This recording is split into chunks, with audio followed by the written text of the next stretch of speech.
Lakers at 30-19, 11 games over 500 for the first time this season. Reaves, reverse layup is good for the first points for LA.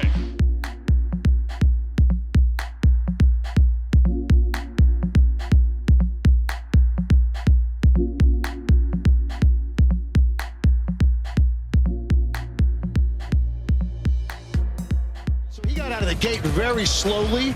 He has picked everything up over the last 6 weeks. He's still 5th in the league in assists as Reaves is fouled and hits a three. Nembhard reaching in, picks up his second foul and a chance at a 4-point play.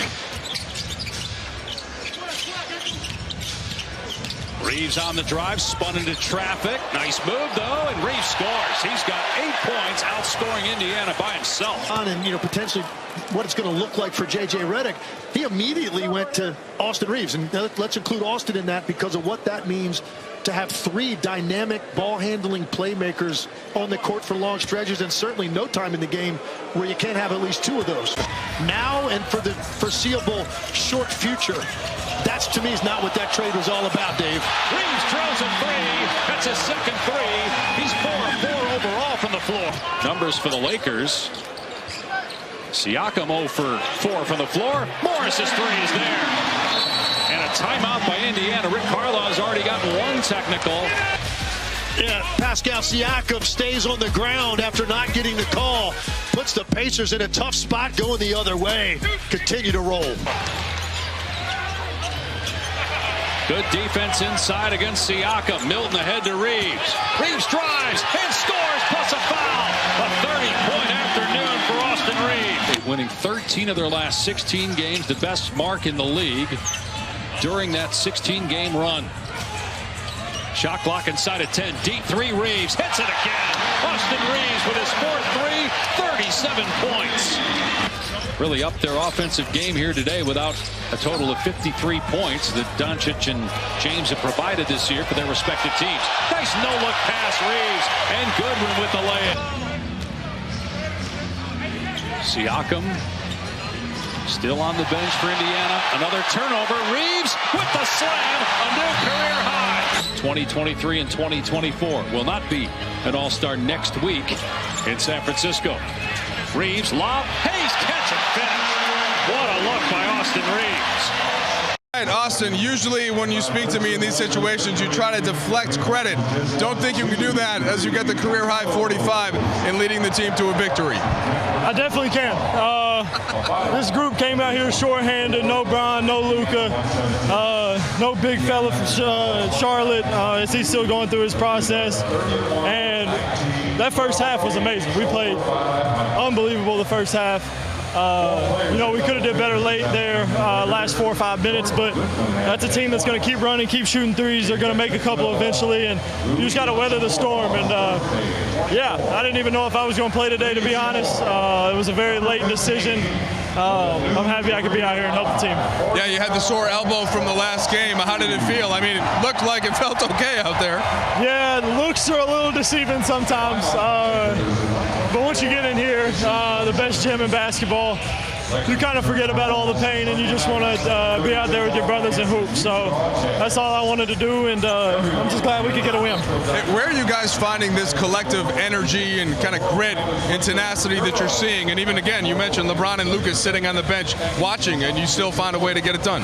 Yeah, I think it starts with everybody that puts the work in every single day, especially Gabe, especially Vando.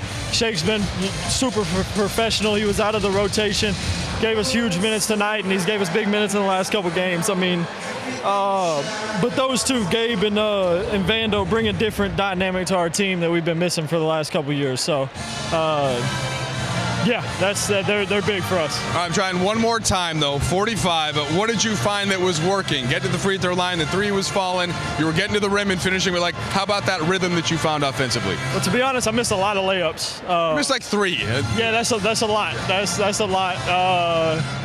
No, I mean, I got in a good rhythm in the first quarter.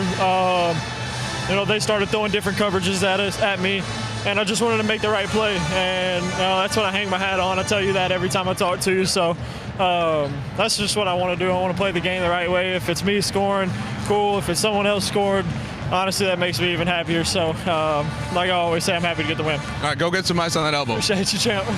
But the connectivity of the group, and tonight, no LeBron, no Luka, still able to get a performance like this. How did you see that as a continuation, and what stood out the most? Very much an all-hands-on-deck game for us. I thought our group was very connected on both ends of the floor. I mean, the Pacers require you to exert a lot of effort, and they require you to play hard. And they don't necessarily run a lot of stuff. They run a lot of concepts, and you have to fly around. You have no choice. Thought our veers were great. Our low man was great. The game plan discipline was great. They scored, but they're a really good basketball team. Held them to 42%, 31% from three.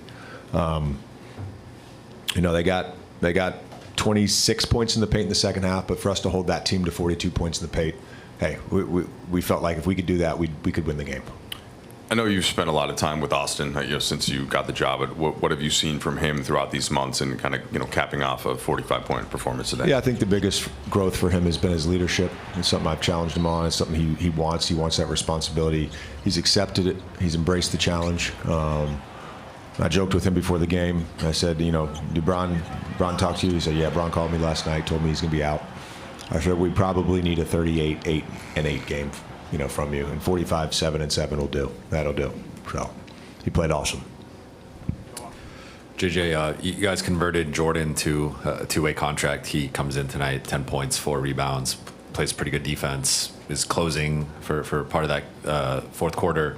What did you see from him? And you've talked about wanting South Bay to be an extension of what you guys are doing. And do you feel like that synergy was there with him understanding the playbook and just the concepts and coverages? Yeah. Goody helped win us the game. Let's be very clear on that. I thought it was big time of him not having played with us, not having practiced with us since the preseason, to be able to play against a Eastern Conference Finals team and make an impact. Not surprised, though.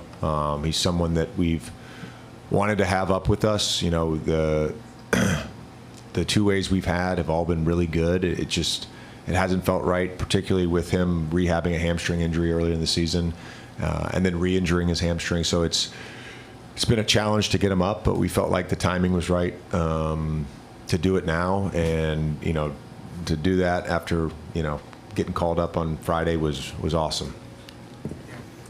JJ, how was Gabe? It looked like he had some ice on his shoulder. It wasn't available late to you. So Vando was on a 20-minute restriction, and Gabe was on a 25-minute. We ran them 19:48 and 24:56. Okay, was that the minutes with the knee? Is that the restriction for Gabe? Yeah, just his normal minute restriction. Okay. Yeah.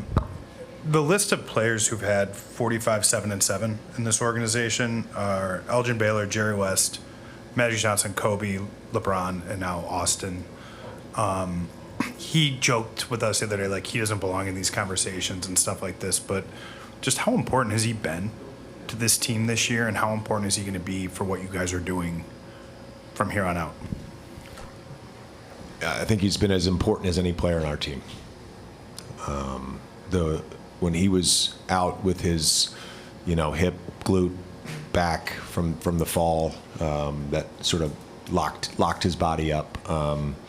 It was very noticeable that he was out of the lineup, and sometimes it's noticeable when he's not on the court, when he's just sitting on the bench. I mean, he really gives us a lot of pop, and for him to play in that game tonight, Siakam's an all-star this year. Halliburton's been an all-star.